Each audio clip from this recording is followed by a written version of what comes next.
welcome back to Lotus Chat. I am Jazzy. Matilda. Hey, everybody. Hi, I'm Laura. Nice to see you. Hi, everyone. I'm Zian. Hi, everyone. I'm Jen. And the Lotus ladies are excited to bring to you a new series of Feeling the Feelings. And in today's topic, we will be going over self-love and self-compassion, what it is, what it means to us, and how we get through it, how we got from, well, for me personally, getting from a state of sabotaging behaviors, unconscious sabotaging behaviors, and how I became supportive of what it meant to love myself unconditionally and what it meant to see myself through and through, to give myself the love that I wanted to see out in the world. What does self-love mean to you, Miss Matilda? Self-love for me means that I can wake up in the morning and I can look in the mirror and I can acknowledge that I am here and I'm living this life and I am enjoying life, that I have peace and I have contentment, and that even though things are not perfect, things are really good in my world. And that self-love is the beginning of me being able to see the goodness in all that's going on around me. And I haven't always been in this space, but I love being where I am now. And I'm going to stay here and get better and better and better. How about you? Yeah. Laura, how about you, Laura? Well, I haven't always loved myself. I grew up thinking that I needed to earn love and that love came from other people. And if I worked really hard and did a lot of good things, that I would get the love that I needed. And the long story short is nobody can love you enough to feel that love and to make you happy and peaceful and joyful. And so what I learned is that I could love myself and provide that love. So you probably are saying, how did I do it? Well, it's a mindset. It's a lot of, I've done a lot of spiritual work on myself. But one of the things that's really important to me is I wake up grateful. I'm grateful for my home. I'm grateful for the work that I do where I can give back to others. I'm grateful for my son, my friends. I'm grateful for just good health. So it's a mindset, but it's also realizing that I've created my life. The things that I've done, the choices I've made have created it, and I'm enjoying it and loving every minute of it. So for me, it was a shift from looking it for love from others to looking for that love inside myself. And that's how I learned it. Deanne, tell us about your experience. Thank you so much, Laura. I love that. I love what you say about waking up feeling grateful. And I like that mindset. And I always do my best to practice that, waking up feeling abundant and waking up feeling like, oh my God, this world is beautiful. And I'm so grateful to be alive, to be at this present moment. So I think waking up feeling grateful is definitely one of the best way for self-love. Another way that I have been learning to practice self-love is time for myself, because as a mom and a wife as well, the time that you spend is always focusing on others. As women, we are nurturers, like Matilda always say. We are givers and we are caretakers, so we're always focusing on others. But then we come to a point, and what's left for us? So I think for me, self-love is knowing what I need on that day, because it gets to shift day by day, and prioritizing myself and time for myself in the morning before I start my day. What about you, Jen? Well, let's see. My journey of self-love has been a long and I would say at times challenging road, but I think now I'm at a point in my life where I am grateful, regardless for those things that may have made me feel small, made me feel a sense of lack, made me feel like I was alone in some extent in my life, and that there was no one else who could understand me at all. And I was lucky enough throughout this journey to find people along the way who were able to just embrace me and embrace me in such a full way, saying, I see you, I understand you, I've been there. And because of that, that actually did help me so much to realize that the person looking back at me in the mirror, that I could say I love you to that person.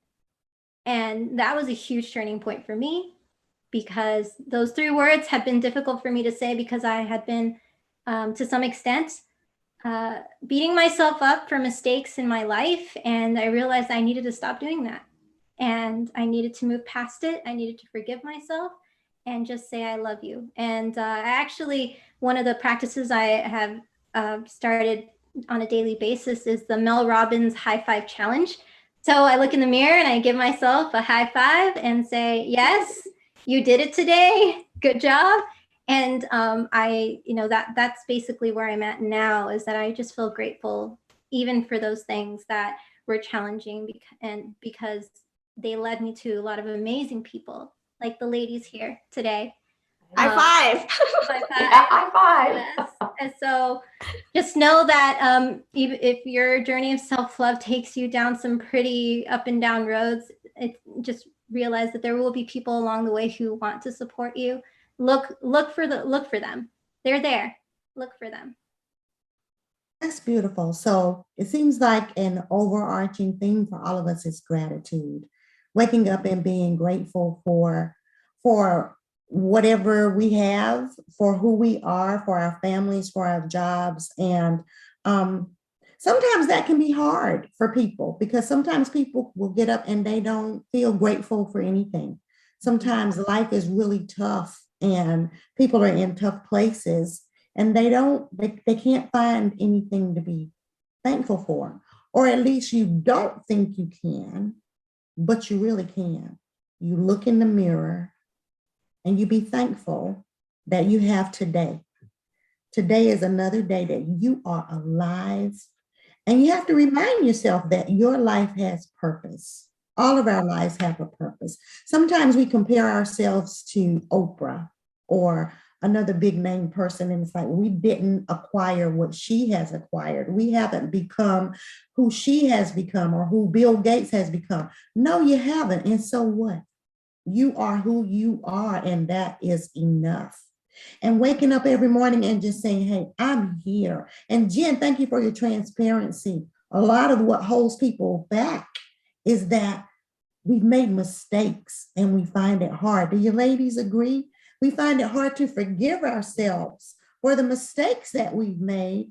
And we hold all this guilt and condemnation on the inside, and it keeps us from being appreciative and grateful for the beauty that's right before us. Honey, let that mess go. It's behind you. Forget those things that are behind and move forward into your purpose. Matilda, that was so beautiful. You kind of jogged my mind on something else very similar. It's really important to not look for validation from others who have their own issues. So for instance, other people's behavior towards you is not about you, it's about them. And for someone who has had difficulties with self-love her whole life, people's responses to me, their actions, the behaviors, I took it on as, what did I do? What's wrong with me? Did I deserve that? And really, it was their behavior reflecting of them. And if they weren't in a good spot at the time, they weren't behaving good. If they were speaking untruths about you or being hurtful, they were really coming from a broken heart themselves. And so what happens is when people do that to us, then we take it on, and then we're like feeling very unloved, how could we ever be loved? We take that on and we have to move that away. And my friend Jazzy talks about looking at reality. What is the reality is the facts, not the perception. And so many of us look through our own lenses as to what is happening and why they're doing it. So don't fall in the trap of seeing someone else's behavior to you, their actions to you, their words to you, because that's a reflection of them, not of you. Yeah, Jazzy, what's the thing? Yeah, what do you think, Jazzy? The problem is not the problem or something. The problem is not the problem, but it's how you view the problem. Oh, thank you. Right, right. And I want to add, I will come back to that, the whole perception. Well, actually, perception is everything here. Matilda, you brought up how, there's certain things that sometimes we naturally may or may not go into comparison mode of where someone's at. Yeah. And to know it's like not to judge ourselves for where we're at, but to know that someone has done it so we can do it too. And also to the same effect of what you were saying, Miss Laura, is that when someone's saying something and it's everyone has a subjective. There's to be clear and discerning with what is subjective, what is objective, and also to be clear with what our internal guiding system is telling us. Because that we get to discern our own truth, because someone else's truth is not necessarily your truth. And as we are, the aim for me personally is to stay mindful and to be self-aware, so that way I can show up powerfully in who I be in every moment. So if there's a problem that's occurring in my experience, it's how am I reacting or responding to it? And who do I get to shift? Is this creating emotions in me? And if it is, that's okay. I can forgive myself. I love how we've been bringing up forgiveness, because it's huge in self-compassion. And what that means is to stop feeling angry or resentful for having a flaw or a mistake, because all it is contrast, and it's still valid. We get to acknowledge that these emotions get to exist within us just as much as joy and love. But we can't get to joy and be like, yes, I'm happy because I choose to be, I'm supposed to be happy. No, I get to be human, and I get to feel the different shades of emotions and forgive and move through those feelings. And what is it? It's like toxic optimism. Do you ladies know the term that comes up? It's like something to the effect of like toxic positivity. To be aware of like toxic positivity, it's you can't just toxic positivity is when you just stray away from feeling the mucky stuff. Mm-hmm. And you're like, no, Pollyanna and like poly positive and just that's normalize embracing feeling the feelings is what I want to get to. I tell you, one of the things that I exercise, all of us experience negative self-talk. A wise man said that there are many voices in the world. And whenever you hear that stuff in the morning, and like for me, I'll give you an example. If I wake up and I hit that snooze button, okay, then the negative talk, the negative self-talk begins. Girl, you should have gotten up. Now you're going to be this. Now you're going to do that. You have to shut. Not you have to. You get to shut those voices down. And how I do that is I actually say it out loud. I'm not listening to that. And so whatever negativity comes up, I say the reverse and I make it positive. And I'm telling you something. This really works. It really works. I flip the script on myself. When those negative voices start speaking to me, I speak back to those negative voices. And I say, nope, that's not true. And I'll speak the truth. If it says I'm having a bad day, oh no, I'm having a wonderful day. Even if at the moment the day looks atrocious, I still say I'm having a great day. I'm going to have a great day. That really does help put you in a mindset of positivity, which will put you in a mindset of gratefulness, which will lead you to self-love. Anybody want to add to that? I love that, Matilda. Oh, go ahead, Laura. I would just want to say my grandmother used to tell me that negative self-talk is called stinking thinking. And she used to tell me that growing up. But I know it's really hard when your mind takes over. And I've really had to practice having my heart take over the dialogue rather than my mind. And it's a practice. You can do it through yoga, through meditation, through prayer, whatever it is, but quieting your mind so that your heart can take over. It makes a big difference. I interrupted you, Zian. I'm sorry. Go for it.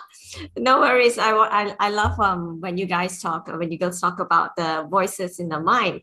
I definitely resonate with that, you know. And I think that a lot of women and men too, I'm sure, have those voices in the head. Yeah. So my point is, those voices are going to talk anyway. So you might as well say something nice. So what I practice every day is saying every time when I wake up in the morning, I put on the biggest smile on the mirror and I tell myself, good morning, Zian, you are powerful and it will be a wonderful day. And I talk to myself in that way and it's verbal. Yeah. So it sounds a bit crazy in front of a mirror, but it works.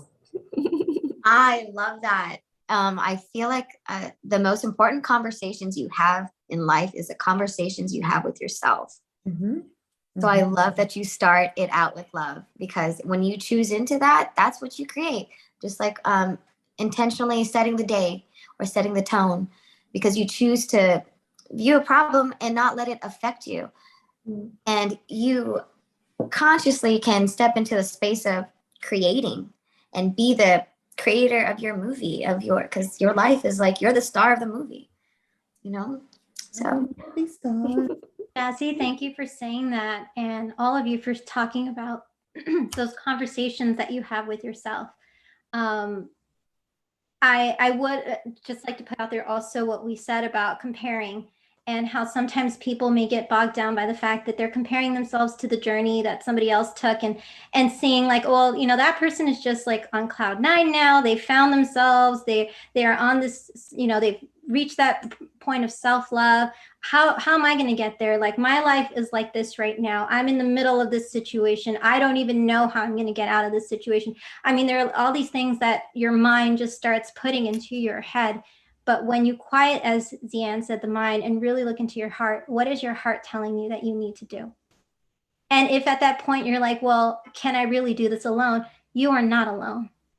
And I'd like to invite anybody watching today, if you feel like you do not have a support system, you have all of us here on this channel that you can definitely reach out to us. lotuschatworldwide@gmail.com. We are here for you. And that is a huge reason why we started this channel, not just for all the women out there, but for any individual who is called to want a sense of support, a support system. So I want to put that out there for everyone. And secondly, the whole thing about the journey. It's, as I mentioned, it's not easy. And I myself have actually fallen into points where I feel myself feeling sad or angry during the day. And especially, I personally will tell you, this last Friday, I was at a point where I literally just wanted to start crying. And I was just like, I need to get myself away from my computer for a few minutes, and I just need to take a walk. So even if you just need to decompress, turn off your phone, turn off all the gadgets, and just take a walk and take a breath and a pause, that makes a huge difference if you're feeling those moments where you just are feeling emotionally overwhelmed.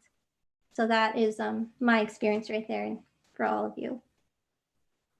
That's wonderful. it's those small shifts that create big changes. Right. It can be something really small, something simple. For a mom who has 2, 3 kids, maybe even one, and you have to be there, you don't have another caregiver, you may have to just wait until that baby goes to sleep at night and just have that time, designate that time for you to stay up and just get centered, just relax, take some nice deep breaths, and whatever feelings you're feeling, go ahead and feel them. Let it flow. If it's tears, cry. If it's joy and you just want to sit up and watch a silly movie and laugh, do that. Prioritize, like Jasmin was saying, or Zian was saying, prioritize time for yourself and let those feelings come forth.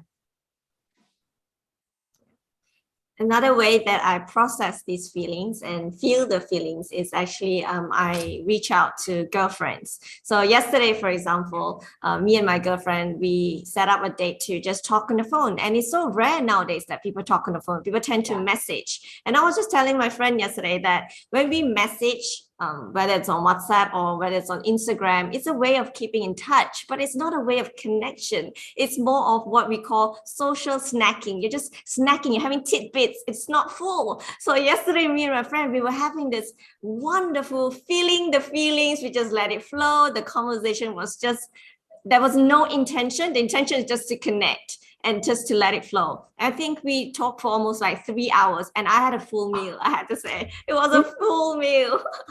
And it was wonderful, and it felt so good. So for those women who is watching this right now, I want to encourage you, when you need that social full meal, don't be afraid to reach out.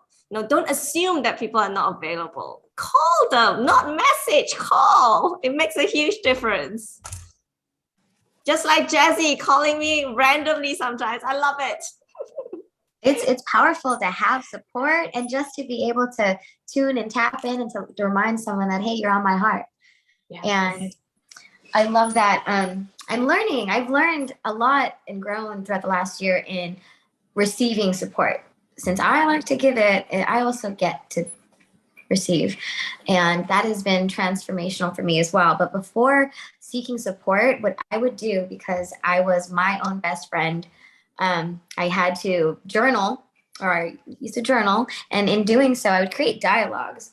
And so it would be all the things that were bothering me. And then so I would write in another color the dialogue of if like my higher self talking to me, like self-advising, how to like go through the process.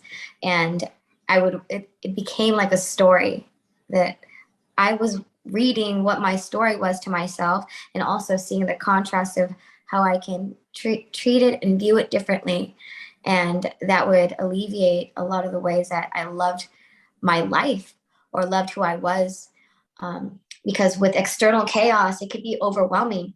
And yeah, it could look like 1,000 steps, but the intake of journaling was that first step to creating the momentum, more love for me.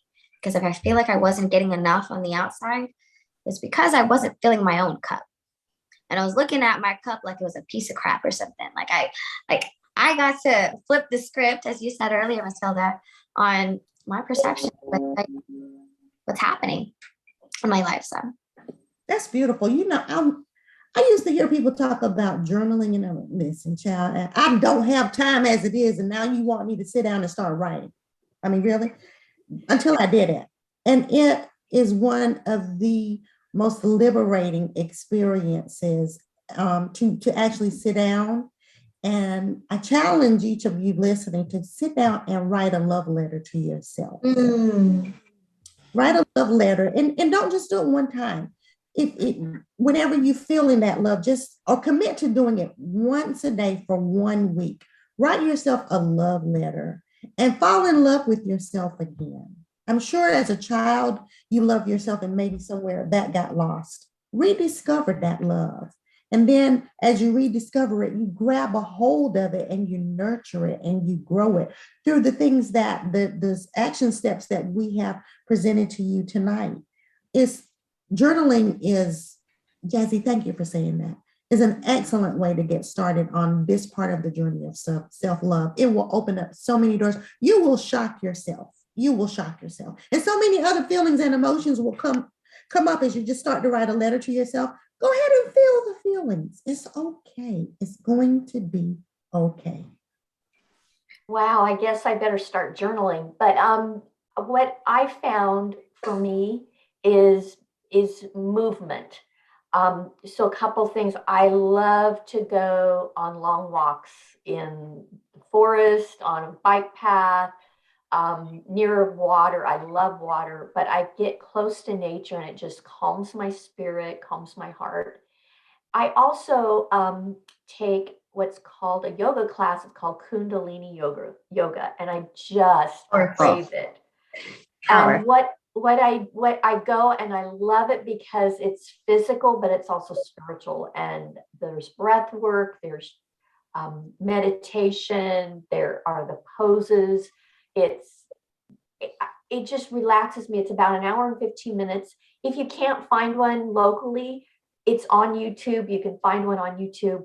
But for me, it just balances my spirit, it balances my heart, it calms my mind, and I'm also getting a workout at the same time. That's what I do. You are speaking my language with Kundalini yoga. And Oh. to share a little bit, I want to lean into that for a second. Okay. It is very intense, I will say, is. for your first time. But what it does, it activates your masculine and feminine within you. And so it creates this new integration. And since you're vesting yourself to the commitment of your breath, being completely one with that, it's not like the basic yoga, or like, you know, the soft pose all the time. It's like very intentional breathing that actually moves your blood differently. And it really does invigorate something new. And the balance between the masculine and feminine is definitely great energetically.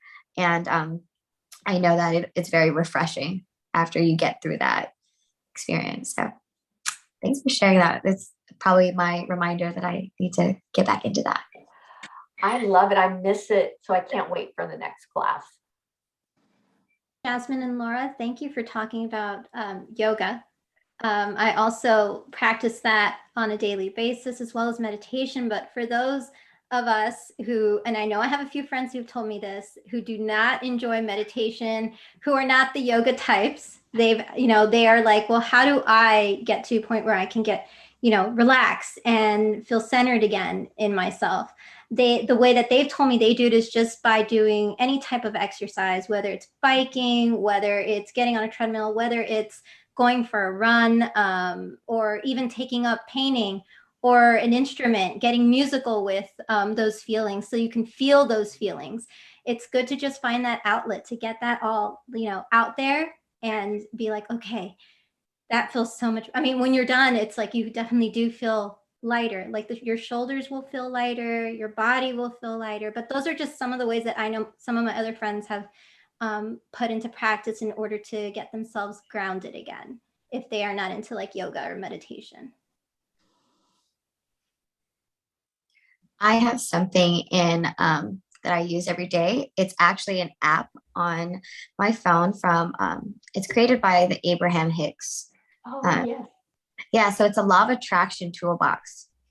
And in there, there's something specific where it's 68 seconds.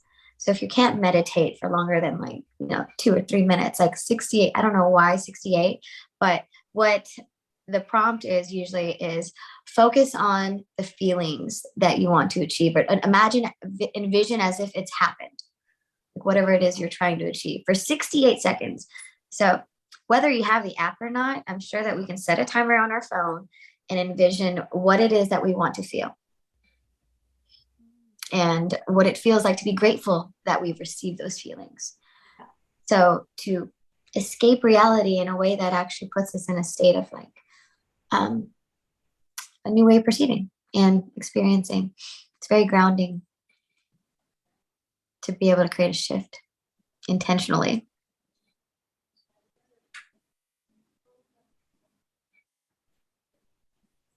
I guess we've gotten to a place where we're clear. And I love what everyone has said today. Jazzy, Laura, Matilda, Zian, all these great tips for our viewers today on ways that they can feel the feelings and practice that those moments of self-compassion and self-love. Even if it's just, a minute here, 5-10 minutes there, we definitely hope that all of the things that you've heard today in the video has given you some takeaways on what you can do moving forward to help you feel the feelings, regardless of what those feelings are. And again, just remember you have a support system here with us, Lotus Ladies. If you'd like to reach out to us at lotuschatworldwide@gmail.com. And I want to just welcome you all new viewers. Thank you for being here if this is your first time viewing us. And if you are returning, thank you for coming back. And we hope for all of our new viewers, if you can just click subscribe down there on the YouTube, hit like, share something about what you felt from today. Feel those feelings. Tell us what you're feeling. What and are your takeaways? below. Yeah, what are your takeaways? And pop us a question. If you're listening on Spotify, please click that follow button. We would love to have you as a part of our official Spotify subscribers. And next week, as we continue with our new series on feeling the feelings, we're going to be discussing feeling the feelings, the permission to forgive. So that is going to be a really wonderful topic, and we welcome you to come back and either see us or hear us. And thank you all for being here, and much love. Bye. Bye. Bye. Bye.